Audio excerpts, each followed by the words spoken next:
क्या 99% tax free export की छूट मिलते ही कोई देश रातों रात व्यापार का बादशाह बन जाता है, या फिर आसियान जैसा 44 बिलियन डॉलर का भारी भरकम व्यापार घाटा फिर से भारत का इंतजार कर रहा है?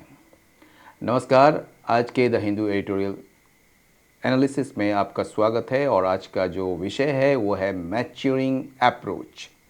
इस एडिटोरियल में हम समझेंगे कि कैसे भारत ने अपने 2009 के आसियान समझौतों की गलतियों से सीखकर यूके के साथ सीईटीए समझौते में एक परिपक्व यानी कि मैच्योर नज़रिया अपनाया है। आज के जो इस एडिटोरियल में हम कवर करेंगे उदारीकरण और घरेलू सुरक्षा यानी कि डेयरी और एमएसएमईज जैसे संवेदनशील क्षेत्रों का बचाव, 99% शून्य शुल्क का सच क्या है, क्या हमारे छोटे उद्योग यूके के सख्त नियमों को पार कर पाएंगे जैसे कि एसपीएस स्टैंडर्ड्स, कार्बन रेगुलेशंस, और ऐतिहासिक सीख यानी कि आसियान के साथ बढ़ता व्यापार घाटा और नॉन टैरिफ रुकावटें। पूरी लाइन बाय लाइन हिंदी व्याख्या और English grammar and vocabulary breakdown भी आज सीखेंगे। तो चलिए बिना किसी देरी के शुरू करते हैं आज का यह एनालिसिस। वर्ड्स देख लेते हैं पहले। मैच्योरिंग यानी कि समय के साथ अधिक समझदार होना, यानी कि इवॉल्विंग, डेवलपिंग या राइपनिंग। एंड हो जाएगा अनराइप, इमेच्योर, डिक्लाइनिंग। कॉम्प्रिहेंसिव मतलब विस्तृत, व्यापक, all inclusive, exhaustive, thorough. And हो जाएगा लिमिटेड, पार्शियल या फिर सेलेक्टिव। टिल्ट का मतलब एक तरफ झुका हुआ, इंक्लाइन, स्लांट या फिर बायस। इसका एंड हो जाएगा बैलेंस, लेवल या स्टेबलाइज। लिबरलाइजेशन मतलब उदारीकरण, डीरेगुलेशन, रिलैक्सेशन या अनशैकलिंग। एंड हो जाएगा रेस्ट्रिक्शन, रेगुलेशन, प्रोटेक्शनिज्म। सेंसिटिविटीज मतलब संवेदनशीलताएं, ऐसे क्षेत्र जिन्हें विशेष सुरक्षा की आवश्यकता होती है। वल्नरेबिलिटीज, डेलिकेसीज या ससेप्टेबिलिटीज। एंड हो जाएगा इनडिफरेंसेस, आपका इनसेंसिटिविटीज या इनड्यूरेसीज। फ्रेगमेंटेड मतलब टुकड़ों में बटा हुआ या खंडित, फ्रैक्चर्ड, स्प्लिंटर्ड या डिसरप्टेड। एंड हो जाएगा यूनिफाइड, इंटीग्रेटेड या कॉन्सोलिडेटेड। कॉम्पिटिटिवनेस यानी प्रतिस्पर्धात्मक, बाजार में मुकाबला करने की क्षमता। कैपेबिलिटी, सुपीरियरिटी या एज। एंड हो जाएगा इनकॉम्पिटेंस, इनएफिशिएंसी या वीकनेस। डिसएडवांटेज, वंचित या प्रतिकूल स्थिति में पड़ा हुआ। अंडर प्रिविलेज्ड, हैंडीकैप्ड या इम्पेयर्ड। एंड हो जाएगा प्रिविलेज्ड, फेवर्ड या एडवांटेजियस। बायलैटरल मतलब द्विपक्षीय होता है, two sided, mutual, reciprocal. And हो जाएगा यूनिलेटरल, मल्टीलेटरल या वन साइडेड। कॉम्प्लाइंस मतलब अनुपालन, नियमों का पालन करना। एडहेरेंस, कन्फॉर्मिटी या फिर ऑब्जर्वेंस। इसका एंटो हो जाएगा नॉन कॉन्फॉर्मिटी, डिफायंस या फिर डिसओबीडियंस। स्ट्रिंजेंट मतलब कठोर, सख्त, रिगरस, स्ट्रिक्ट, डिमांडिंग। एंड हो जाएगा लीनियंट, फ्लेक्सिबल या परमिसिव। हर्डल का मतलब बाधा, रोड़ा या रुकावट, ऑब्स्टिकल, इम्पेडिमेंट या फिर बैरियर। एंड हो जाएगा एडवांटेज, कैटलिस्ट या फिर फैसिलिटेटर। एक्सेलरेट का मतलब होता है गति बढ़ाना, तेज करना। एक्सपेडाइट, हैसन या फिर स्पीड अप। एंड हो जाएगा डिले, रिटार्ड या फिर स्लो डाउन। डाइवर्सिफिकेशन यानी विविधीकरण यानी कि एक्सपेंशन, वैरायटी या ब्रॉडनिंग। एंड हो जाएगा स्पेशलाइजेशन, कॉन्सेंट्रेशन, यूनिफॉर्मिटी। फैसिलिटेट का मतलब सुगम बनाना, आसान बनाना। ईज, असिस्ट या स्मूथ। एंड हो जाएगा हिंडर, इम्पेड या फिर ऑब्स्ट्रक्ट्स। रॉबस्ट का मतलब मजबूत, स्टडी, रेजिलियंट या फिर स्ट्रॉन्ग। एंड हो जाएगा फ्रेजाइल, वीक या वल्नरेबल। स्टैंड वंस ग्राउंड का मतलब होता है विरोध या दबाव के बावजूद पीछे ना हटना, यानी कि अपनी स्थिति पर अड़े रहना। And during the free trade negotiations India stood its ground to protect its domestic agriculture sector. यानी कि ये जो वार्ता हुआ है मुख्य व्यापार का, उसमें जो भारत अपने घरेलू कृषि क्षेत्र की रक्षा के लिए अपनी बात पर मजबूती से अड़ा रहा। टिल्ट द बैलेंस का जो मतलब होता है एक तरीके से एक पक्ष में झुका देना। द लो इम्पोर्ट टैरिफ जो है उसने जो है ट्रेड बैलेंस को झुका दिया फॉरेन एक्सपोर्टर्स के पक्ष में। ठीक है।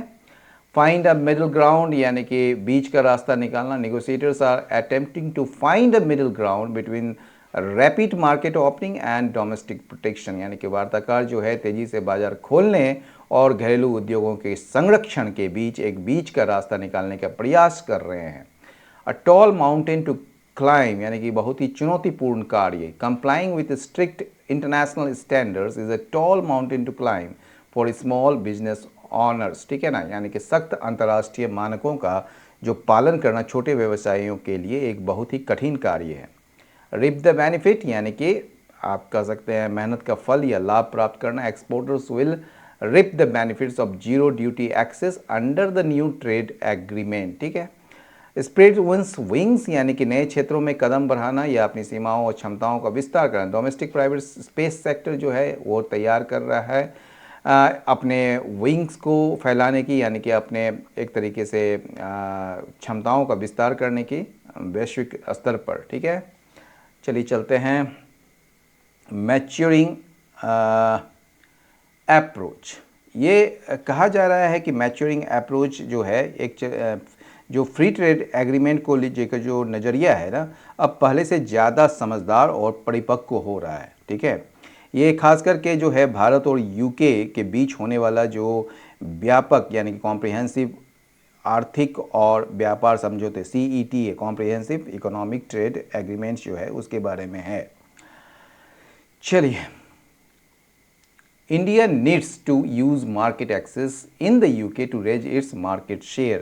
ये कहा जा रहा है कि जो ये समझौता हुआ है ना उसके कारण भारत को यूके के बाज़ारों में जो खुली छूट या पहुंच मिलेगी, भारत को उसका पूरा फ़ायदा उठाना चाहिए ताकि वहां के कुल आयात में भारत की हिस्सेदारी बढ़ सके, ठीक है।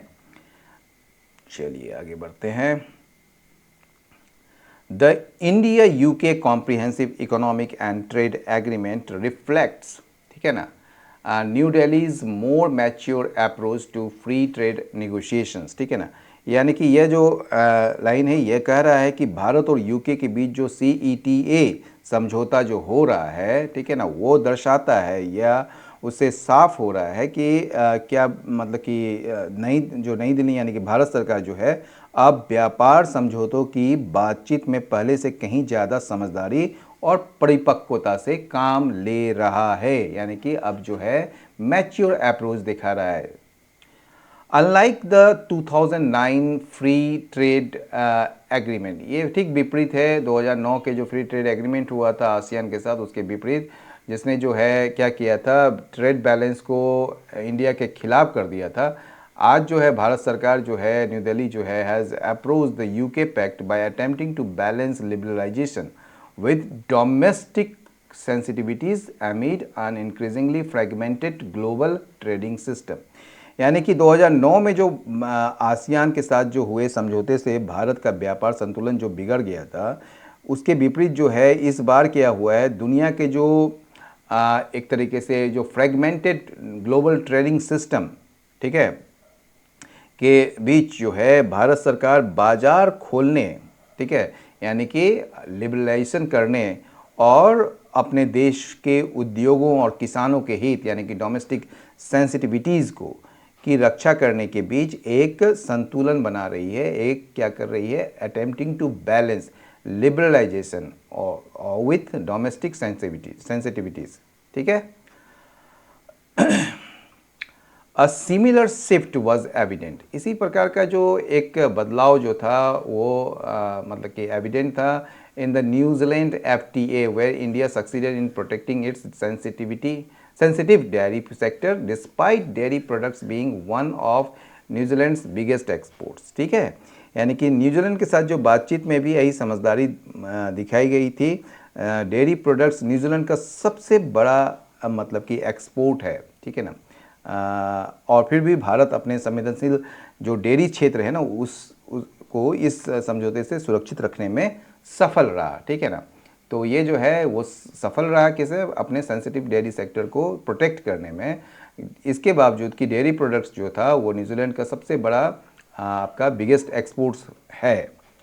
While the India-UK CETA is expected to strengthen India's export competitiveness, its benefits are likely to be uneven across sectors and could place competitive pressure on already cost disadvantage MSMEs। यानी कि यह समझौता जो है भारत के एक्सपोर्ट को मजबूत तो करेगा ही, लेकिन इसका जो फ़ायदा हर सेक्टर को बराबर नहीं मिलेगा, ठीक है ना। यानी कि ये बेनिफिट जो है ना आपका, ये स्ट्रेंथन तो करेगा एक्सपोर्ट कॉम्पिटिटिव से, लेकिन इसका जो benefits are likely to be uneven, ये बराबर नहीं होगा सारे सेक्टर्स में, and could place competitive pressures on already cost disadvantage MSME. और इसके वजह से जो है, जो छोटे उद्योग है एमएसएमई जैसे, उसमें पहले से ही जो महंगी लागत की समस्या झेल रहे हैं, उन पर कंपटीशन का दबाव बढ़ सकता है। The pact an attempt to secure long term, ये जो समझौता हुआ है जो कि एक कोशिश है एक लॉन्ग टर्म मार्केट एक्सेस को सिक्योर करने का और इंडिया को ग्लोबल वैल्यू चेन्स में इंटीग्रेट करने का, ये पैक्ट जो है ऑफर्स करती है जीरो ड्यूटी एक्सेस को on 99% of India's exports covering almost the entire value of bilateral trade. यानी कि इस समझौते का जो लक्ष्य जो है, लंबे समय के लिए यूके का बाजार पाना और भारत को ग्लोबल सप्लाई चेन से जोड़ना है, ठीक है ना, इंटीग्रेट करना है। इसके तहत भारत के जो 99% जो है सामानों पर टैक्स पूरी तरह खत्म कर दिया गया है, यानी जीरो ड्यूटी एक्सेस हो गया है, और ये मतलब लगभग entire value of bilateral trade को ये कवर करता है, ठीक है।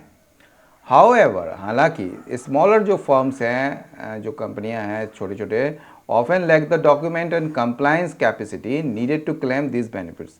हालांकि ये टैक्स में तो छूट मिल गई, लेकिन जो छोटे उद्योगों के पास जो ज़रूरी कागजात और जो नियमों का पालन करने की जो क्षमता नहीं है, उस जिससे वे इस छूट का लाभ नहीं उठा सकते या उठा पाते। डिस्पाइट द डील इंक्लूडिंग, ये जो कह रहा है कि ये इसके बावजूद, कि ये डील होने के बावजूद जिसमें जो है कुछ एग्रीमेंट्स जो है नॉन टैरिफ एस्पेक्ट्स पड़ी हुई है, एमएसएमई जो है अपने आप को बड़ा कठिनाई झेलेगा उसको कंप्लाई करने में यूके के करे सैनिटरी फाइटो सैनिटरी और टेक्निकल एंड सस्टेनेबिलिटी स्टैंडर्ड्स से निपटने में, which could prove a bigger hurdle than tariffs, ठीक है। कहने की ये बात हो रही है कि समझौते में नियमों को आसान बनाने की बात तो है, फिर भी यह जो है यूके के जो सख्त स्वास्थ्य हो गया, साफ सफाई तकनीक हो गया, पर्यावरण संबंधी जो मानक हैं उसको पूरा करना एमएसएमई के लिए जो बहुत कठिन होगा, डिफ़िकल्टी उसको सामना करना पड़ेगा। यह करे नियम टैक्स से भी बड़ी रुकावट बन सकते हैं, ठीक है। ग्लोबली, वैश्विक स्तर पर जो है सच इस तरह के एग्रीमेंट जो है, इसने क्या किया, एक्सपोर्ट डाइवर्सिफिकेशन को बढ़ाया है और इसने इन्वेस्टमेंट को अट्रैक्ट किया है और टेक्नोलॉजी ट्रांसफ़र को सुगम बनाया है। लेकिन यह जो है केवल मतलब कि बट ओनली व्हेन सपोर्टेड, लेकिन यह केवल तब जब इसको सपोर्ट किया जाए रॉबस्ट इंडस्ट्रियल इकोसिस्टम से और कॉम्पिटिटिव फर्म से। यानी कि जो ऐसे समझौते से निर्यात तो बढ़ा है, निवेश भी आया और तकनीक भी मिली है, लेकिन यह तब संभव होता है जब देश का अंदरूनी औद्योगिक माहौल मजबूत हो और कंपनियां प्रतिस्पर्धी हो, ठीक है।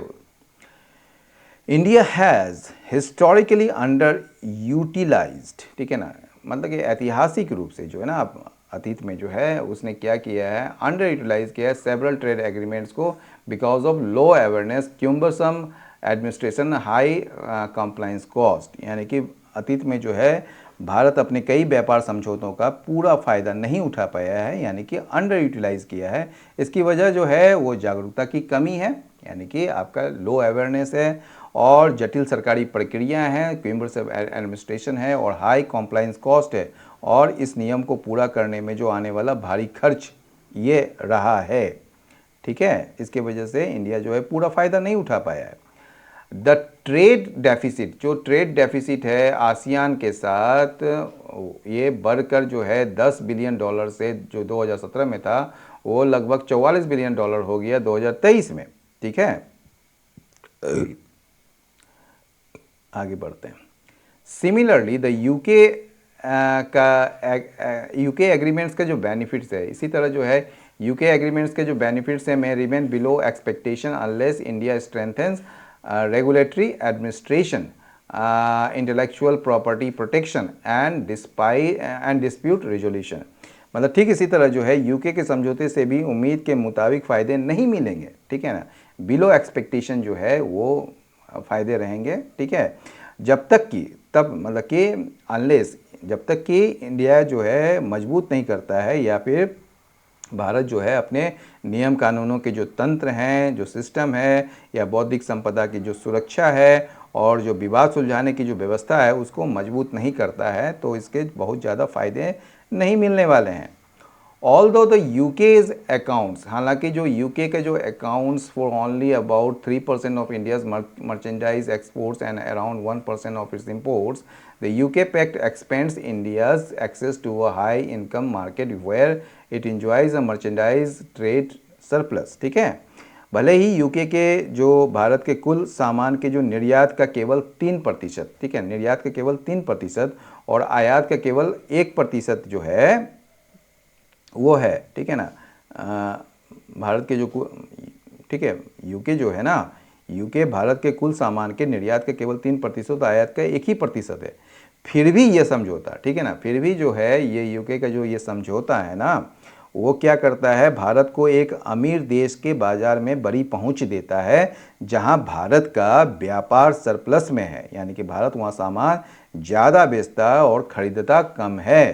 ठीक है, लेकिन यहाँ पर आओ देखिए इस लाइन को, हाउएवर ये जो एडवांटेज है could narrow if imports of the UK का जो relatively price inelastic exports such as luxury vehicles grow faster than India's largely labour intensive price sensitive exports. ठीक है, यहाँ बोल रहा है कि लेकिन जो है यहाँ मतलब कि हाउएवर, ठीक है, तो लेकिन यह हालांकि भारत का जो यह फ़ायदा कम हो सकता है अगर यूके से आने वाली जो मतलब कि महंगी गाड़ियां हैं, यानी कि जिनके दाम बढ़ने पर भी बिक्री कम नहीं होती, जिसको प्राइस इन इलास्टिक कहा जाता है, वो तेज़ी से भारत आए और भारत से जाने वाला जो कपड़ा है या जो सामान है जो सस्ते महंगे होने पर तुरंत प्रभावित होता है, धीमी गति से बिके। ठीक है, तो ऐसे में जो है ये एडवांटेज कम हो सकता है, नैरो हो सकता है। ठीक है, the double contribution services firm, ठीक है, ये जो डबल कंट्रीब्यूशन सर्विसेज मतलब कि डबल कंट्रीब्यूशन जो एक कन्वेंशन है उससे भारतीय आईटी और पेशेवर सेवा फर्मों को लाभ तो होता है। ये डबल कंट्रीब्यूशन कन्वेंशन बेनिफिट्स किसको करता है, आईटी को और प्रोफेशनल सर्विसेज फर्म्स को, लेकिन इसके जो इकोनॉमी वाइड बेनिफिट्स जो है वो कम हो सकता है। यानी कि कहने का मतलब भारतीय आईटी और सर्विस कंपनी को फ़ायदा तो होगा लेकिन पूरे देश की अर्थव्यवस्था के स्तर पर इसका असर सीमित ही रहेगा।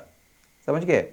The pact also faced hurdle, ये जो पैक्ट है ये इसमें रोड़ा भी है, यानी कि बाधा भी इसको सामना करना पड़ेगा। Over the UK's still safeguard quotas before implementation, underlining how non-tariff measures can dilute market access। यानी कि ये जो लागू होने से पहले, बिफोर इम्प्लीमेंटेशन यानी कि लागू होने से पहले इस समझौते में यूके के जो स्टील आयात को सीमित करने वाले नियमों के कारण अड़चन आई थी।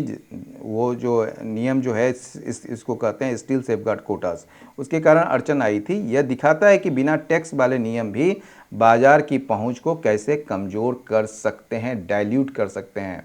इंडिया का जो कार्बन इंटेंसिव एक्सपोर्ट्स है, ठीक है ना, वो भी उसको भी कठिनाई या चुनौती का सामना करना पड़ सकता है क्योंकि क्लाइमेट रिलेटेड ट्रेड रेगुलेशंस जो है वो और भी ज़्यादा कड़ा होता जा रहा है दिन ब दिन। यानी कि भारत के जो ऐसे उद्योग जिनमें कार्बन या प्रदूषण ज़्यादा निकलता है जैसे स्टील सीमेंट वगैरह में, उन्हें आगे चलकर जो है दिक्कतों का सामना करना पड़ सकता है क्योंकि दुनिया भर में पर्यावरण से जुड़े व्यापारिक नियम सख्त होते जा रहे हैं।